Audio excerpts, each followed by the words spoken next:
Let me start from science. That what is a science? Science is a knowledge which we get through observation and experiment. But nowadays, these observation and experiment are based on certain type of accuracy.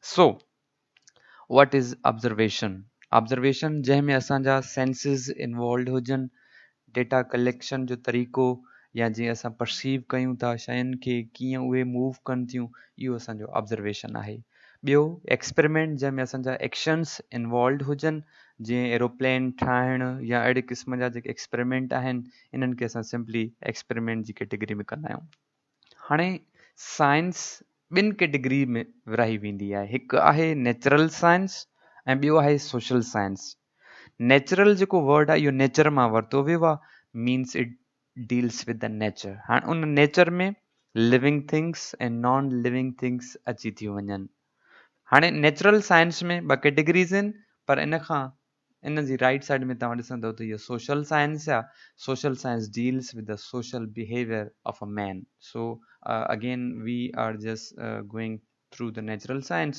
So physical science is a category of natural science which deals with the non-living things and biological science is a category of natural science which deals with the living things.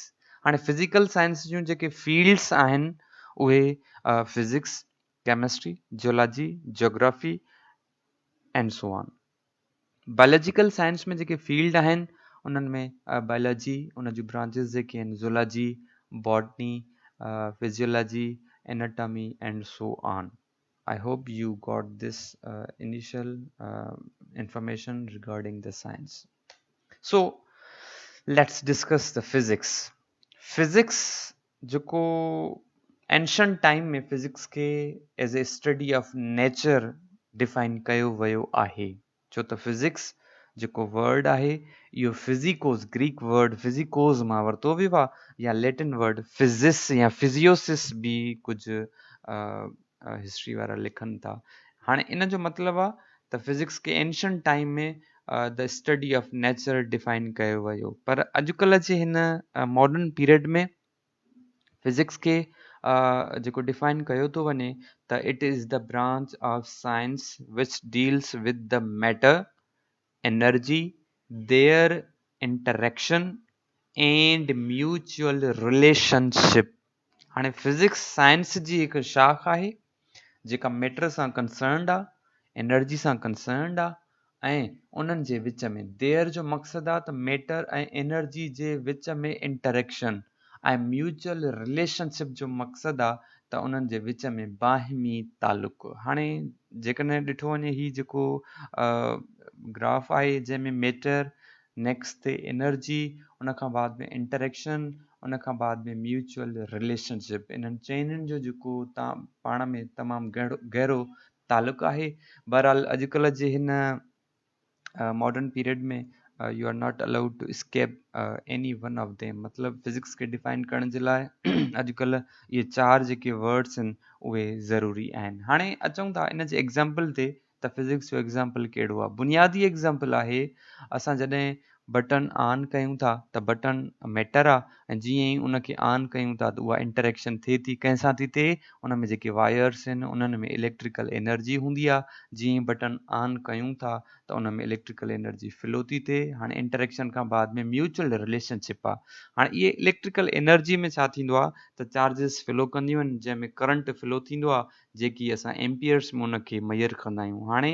जेतिरो amount amperes जो ज़्यादा हूंदो त उहे जेके electric appliances जेके आहिनि उन्हनि जी स्पीड में ऐं उन्हनि जे बिहेवियर में बि हिकिड़ो थोरो फ़र्क़ु हूंदो आहे त माना इहो आहे mutual relationship I hope U got this concept of physics along with matter हाणे मैटर आहे छा मैटर खे हूअं ट्रेडिशनली असां डिफाइन कयो आहे त it anything which occupies space and volume that is a matter पर अॼुकल्ह हिन मॉडर्न पीरियड में हिन मैटर खे डिफाइन कंदा आहियूं त anything which is made up of electron proton and neutron that is a matter ऐं एनर्जी जेका आहे एबिलिटी टू डू वर्क कमु करण जी सलाहियत खे एनर्जी चइबो आहे इन जा काफ़ी सारा फॉर्म्स हूंदा आहिनि इलेक्ट्रिकल एनर्जी आहे हीट एनर्जी आहे साउंड एनर्जी आहे लाइट एनर्जी आहे काफ़ी सारा टाइप्स आहिनि जेके वधीक तव्हां 6 या 7 चैप्टर में वधीक पढ़ंदव। उन खां बाद में इंटरेक्शन, हिन ॿिन्ही जे विच में इंटरेक्शन थिए थी, ऐं उन खां बाद में इंटरेक्शन खां बाद में म्यूचुअल रिलेशनशिप, उन जे विच में हिकिड़ो जेको बाहिमी तालुक़ु आहे उहो स्टार्ट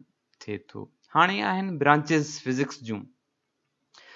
फिज़िक्स बुनियादी तरह सां ॿिनि कैटेगरीज़ में विरहाई वेंदी आहे। हिकु आहे क्लासिकल फिज़िक्स, ही वारी क्लासिकल फिज़िक्स, ऐं ॿी आहे मॉडर्न फिज़िक्स। क्लासिकल फिज़िक्स खे असां ओल्ड फिज़िक्स चवंदा आहियूं, मॉडर्न फिज़िक्स खे असां न्यू फिज़िक्स चवंदा आहियूं। क्लासिकल फिज़िक्स जी जेका टाइम लाइन आहे उहा 19वीं सदी खां अॻु वारी जेका फिज़िक्स हुई उहा क्लासिकल फिज़िक्स हुई, ऐं मॉडर्न फिज़िक्स जेका आहे 19वीं सदी खां बाद में जेका आहे उहा मॉडर्न फिज़िक्स आहे।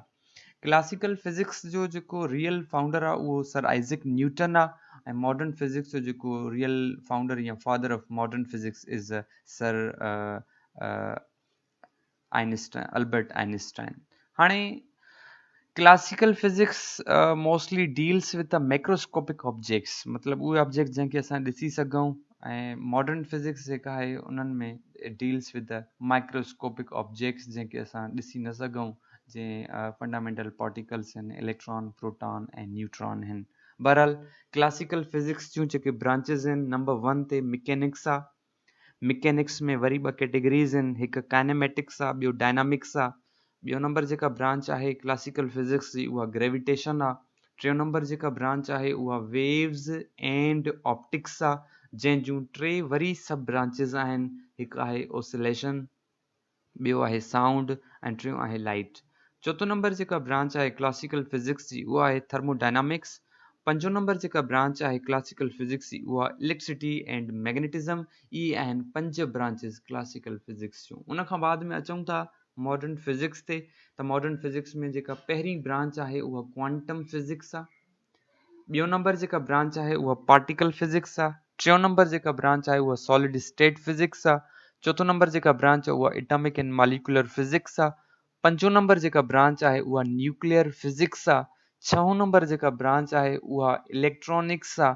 सतों नंबर जेका ब्रांच आहे उहा प्लाज़्मा फिज़िक्स आहे। अठों नंबर जेका ब्रांच आहे उहा एस्ट्रोफिज़िक्स आहे। 9 नंबर जेका ब्रांच आहे उहा बायोफिज़िक्स आहे।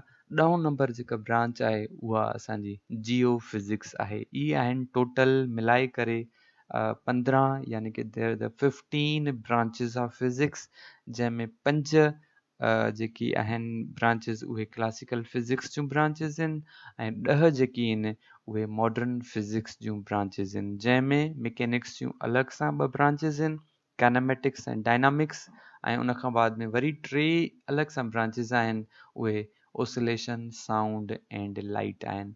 वधीक इन्हनि ब्रांचिस ते तफ़सील सां गुफ़्तगू इंशाल्लाह नेक्स्ट लेक्चर में ॿुधंदा। Thank you so much.